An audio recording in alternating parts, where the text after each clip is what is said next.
साहू जी महाराज का। तो आपकी जो गाथा है कुछ ऐतिहासिक चर्चा है। भैया इन बच्चों को कोई समझाएगा? बाबा है रे डंडा लिया चिल्लाओ।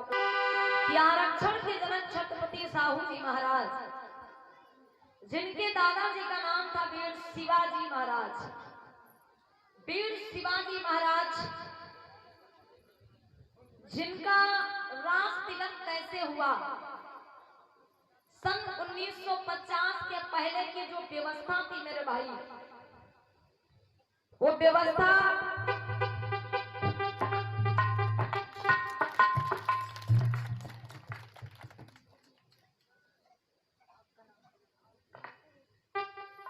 और ये आदरणीय मालती बौद्ध भाभी जी की तरफ से ग्राम बरसंगिया से 50 राष्ट्रीय मुद्रा और पुष्पों की माला से सम्मान मिला। एक बार जोरदार ताली बजा दीजिए। बहुत बहुत धन्यवाद। तो सुनिएगा कि छत्रपति साहू जी महाराज जो कोल्हापुर गणराज्य के राजा हुए, एक बार क्या होता है, साहू जी महाराज गंगा स्नान के लिए जाते हैं।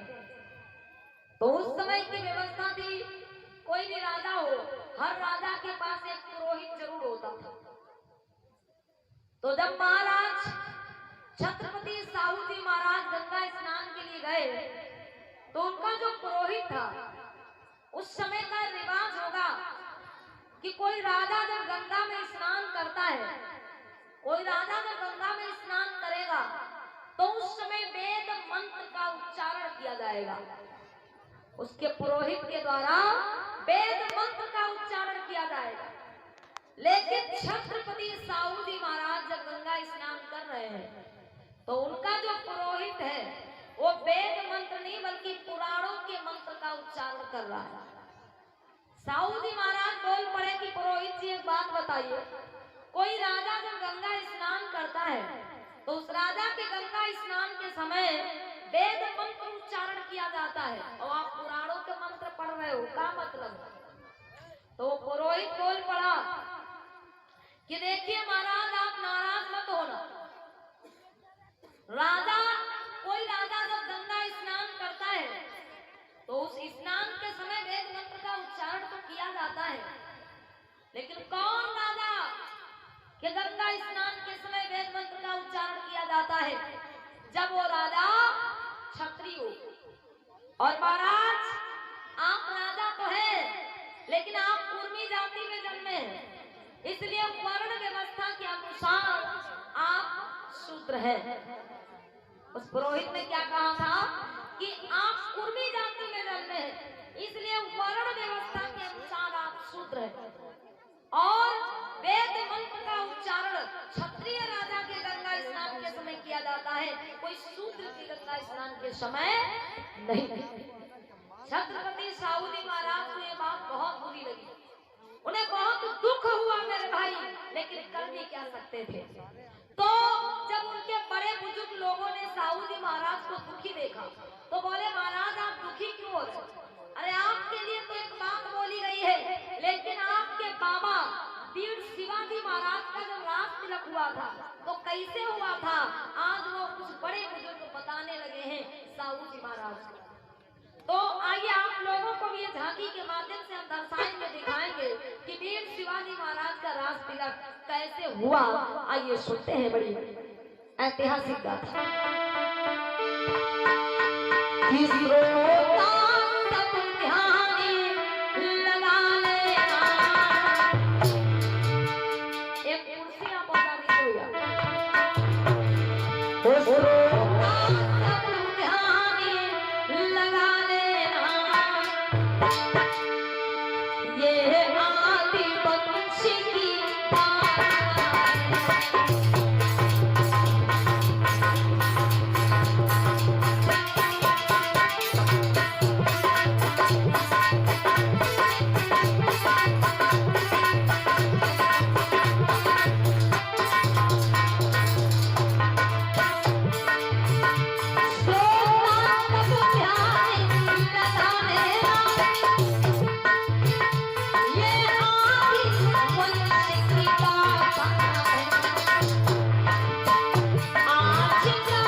भोसले और माता का नाम था जीजाबाई। सन 1674 तक शिवाजी ने अपने साम्राज्य का काफी विस्तार कर दिया था। अपने बलबूते, अपनी ताकत के बल पर अपने साम्राज्य को काफी बढ़ा लिया था वीर शिवाजी सन 1674 तक। और वीर शिवाजी के जो पिताजी थे एक राजा के द्वारा बंदी बना लिया गया था और फिर कुछ समय बाद उनके पिताजी की मृत्यु भी हो जाती। तो अब वीर शिवाजी जो कि अभी राजा नहीं बने क्योंकि उनका राज तिलक नहीं हुआ, अपने बलबूते, अपनी ताकत, अपनी तलवार के बल पर अपने साम्राज्य का तो काफी विस्तार कर लिया, लेकिन जब तक उनका राज तिलक नहीं होगा तब तक वो राजा नहीं माने जाएंगे। और उस समय की व्यवस्था थी कि कोई भी राजकुमार का राज तिलक जब तक विप्र के हाथों, पुरोहित के हाथों, ब्राह्मण के हाथों नहीं होगा तब तक वो राजा नहीं माना जाएगा। तो वीर शिवाजी सोचते हैं कि हमें अपना राज तिलक करवा लेना चाहिए। जब हमारा राज तिलक हो जाएगा, हम राजा बन जाएंगे, तो अपने राज्य साम्राज्य की सुरक्षा अच्छे प्रकार से कर पाएंगे।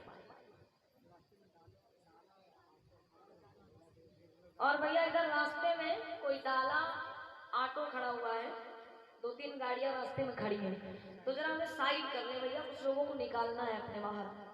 देख लीजिए जिसके भी वाहन रास्ते में है उन्हें साइड कर ले। अब अम्मा बहनी आप क्या देख रहे हो? आपको तो जाना मोटरसाइकिल हटाने इधर उधर, उधर पीछे क्या देख रही हो? इधर सुनो, भैया लोग जा रहे हैं तो सुनिएगा। शिवाजी जब सोचते हैं कि हमें अपना राज तिलक करवा लेना चाहिए, तो एक दिन वीर शिवाजी महाराज बैठे हुए हैं अपने शिवनेरी दुर्ग राजमहल में और सोच रहे हैं, विचार कर रहे हैं कैसे।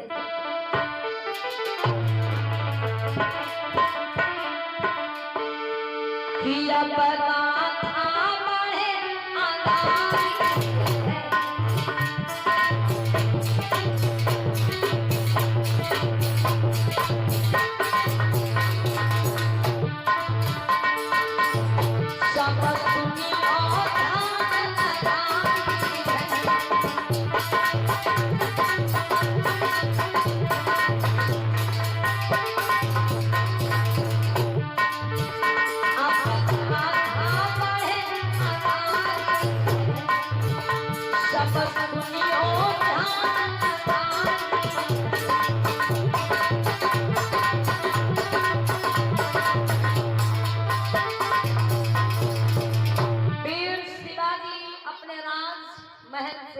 दरबार में पहुंचते हैं।